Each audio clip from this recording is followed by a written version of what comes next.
বিষয়টা নিয়ে আলোচনা করব সেটা হচ্ছে রিউমাটয়েড আর্থারাইটিস, যেটা কিনা আয়ুর্বেদে বলা হয় আমবাত।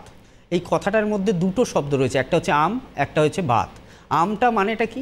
এই রিউমাটয়েড আর্থারাইটিস আমাদের কিভাবে তৈরি হচ্ছে, আয়ুর্বেদ কি বলছে, এটা কিভাবে আমাদের শরীরের মধ্যে বাসা বাঁধছে। আয়ুর্বেদ বলছে আমরা যে খাবারগুলো খাচ্ছি সেগুলো ঠিকঠাক পাচন না হওয়ার ফলে, ঠিকঠাক ডাইজেস্ট না হওয়ার ফলে সেখান থেকে যেগুলো ইনডাইজেস্টেড ফুড ম্যাটেরিয়াল রয়ে যাচ্ছে, যেগুলো পাচন হচ্ছে না, অপাচ্য খাদ্যগুলো খাদ্যথলির মধ্যে রয়ে যায়, সেই জিনিসটাকে আমরা আম বলি। এবং সেই জিনিসটা আমাদের শরীরের বিভিন্ন ছোট গাঁঠে যায়, যেগুলো স্মল জয়েন্ট, বিশেষ করে রিউমাটয়েড আর্থারাইটিস স্মল জয়েন্টকে এফেক্ট করে।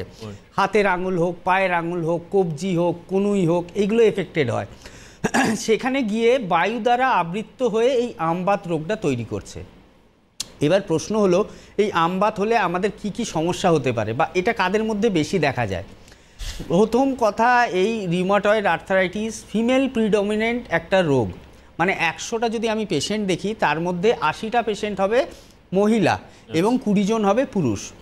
এই রিউমাটয়েড আর্থারাইটিসের দু ধরনের ভাগ রয়েছে, একটা সেরো নেগেটিভ রিউমাটয়েড আর্থারাইটিস, একটা সেরো পজিটিভ রিউমাটয়েড আর্থারাইটিস। সেরো পজিটিভ মানে কি? আমরা রিউমাটয়েড আর্থারাইটিস হয়েছি কিনা হয়তো আমাদের সন্দেহ হচ্ছে, ডাক্তারবাবুদের সন্দেহ হচ্ছে কি এটা হতেও পারে এই রোগটা, তখন আমরা কিছু রিপোর্ট করতে দিই। তার মধ্যে আরএফ ফ্যাক্টর রয়েছে, অ্যান্টি সিসিপি রয়েছে। যখন এইগুলো পজিটিভ থাকে, আরএফ ফ্যাক্টর যেমন নর্মাল হচ্ছে আপনার 15 বা 20 থাকে, তার উপরে বেশি থাকলে আরএফ ফ্যাক্টর পজিটিভ, তখন আমরা সেটাকে সেরো পজিটিভ রিউমাটয়েড আর্থারাইটিস বলছি।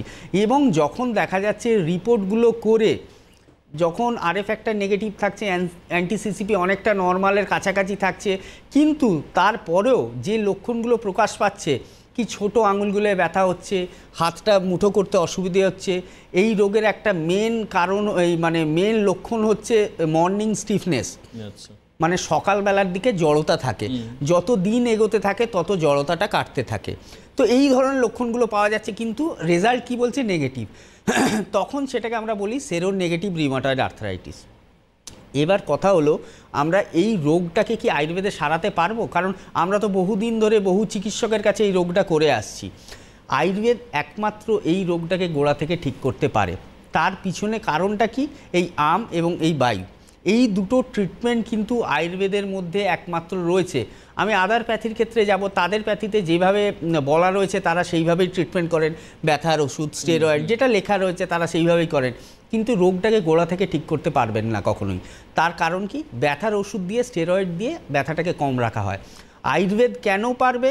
এই যে ডিফারেন্সটা আমি কেন বলছি কি আয়ুর্বেদের এটা সম্ভব, এই আমটা যেটা তৈরি হচ্ছে এটা কেন তৈরি হচ্ছে, যেটা আমরা বলি আমাদের খাদ্যথলিতে জঠরাগ্নি বা পাচকাগ্নি থাকে, যেটাকে খাবারটাকে আমাদের হজম করতে সাহায্য করে। এই জঠরাগ্নি বা আমাদের যখন পাচকাগ্নি কমে যায় তখন আমটা তৈরি হয়। আমরা খাবারটা হালকা খাবো, আমরা বেশি ভারী খাবার খাবো না, বেশি ফ্যাট খাবার খাবো না, যেগুলো ডাইজেস্ট করতে সুবিধা হয় সেই ধরনের খাবার খাবো।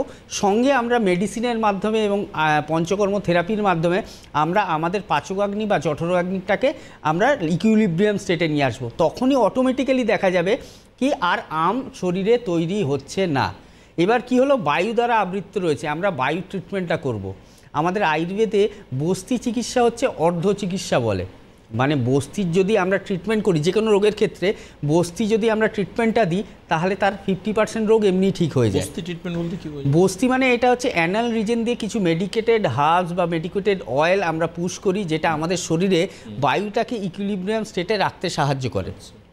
সেই বায়ুটা যখন ইকুইলিব্রিয়াম স্টেটে থাকে তখন আমরা মানে আমাদের বাত রোগ যেগুলো রয়েছে সেগুলো 50% রোগ এমনি সেরে যায়। আচ্ছা আচ্ছা। আর বাকিটা তার কিছু ওষুধ রয়েছে এবং তার সাথে কিছু খাওয়া দাওয়া, পথ্য অপথ্য যেগুলোকে বলে কি এই রোগ হলে এই খাবারগুলো খাওয়া যাবে না, এই কাজগুলো করা যাবে না।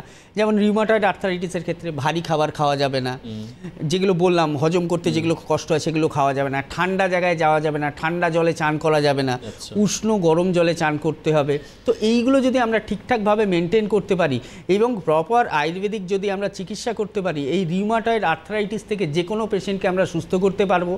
এরকম পেশেন্ট আমরা পেয়েছি। আজকেই একজন পেশেন্ট, আমি ল্যান্সডাউন চেম্বারে ছিলাম, এসেছিলেন আজ থেকে 15 দিন আগে, উনি ফার্স্ট আমাদের ল্যান্সডাউন চেম্বারে দেখান। তার আরএফ ফ্যাক্টর ছিল, যেটা আমি বললাম 20 নর্মাল হয়, 68 ছিল এবং অ্যান্টি সিসিপি 100-র উপরে ছিল, যেটা নর্মাল 5 থেকে 10 বা 15 থাকে।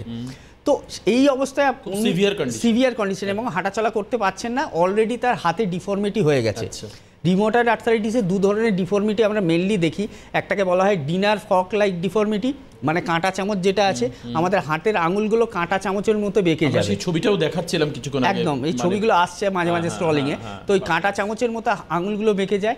এবং আমাদের যে কবজিটা রয়েছে এটা সোয়ান নেক লাইক ডিফর্মিটি হয়, মানে হাঁসের যে গলাটা ওই রকম বেঁকে যায়। তো ওই অবস্থায় পেশেন্টটি আমাদের কাছে এই ছবিটা একদম, হ্যাঁ এটাকে ডিনার ফক, দেখুন মনে হচ্ছে যেন কাঁটা চামচের মতো। তো এই যে সমস্যাটা উনি নিয়ে এসেছিলেন 15 দিন আগে, আজকে 15 দিন পরে ট্রিটমেন্ট করে ওনার ব্যথা একদম সম্পূর্ণ চলে গেছে। এবং আরএ ফ্যাক্টর এবং অ্যান্টিসিসিবি আমরা রিপোর্ট করতে দিয়েছিলাম, আরএ ফ্যাক্টর যেটা ওনার 68 ছিল ওটা 21 হয়ে গেছে, মানে প্রায় নর্মাল হয়ে এসছে, 20 যেটা নর্মাল। অ্যান্টিসিসিবি যেটা 100-র উপরে ছিল ওনার এখন বিলো 30 এসে গেছে। তো একমাত্র কিন্তু আয়ুর্বেদই পারে এই ধরনের রোগগুলোকে সুস্থ করতে এবং এই ধরনের মানুষগুলোকে উইদাউট ব্যথার ওষুধ, উইদাউট স্টেরয়েড যন্ত্রণা থেকে মুক্তি দিতে। খুব বিরাট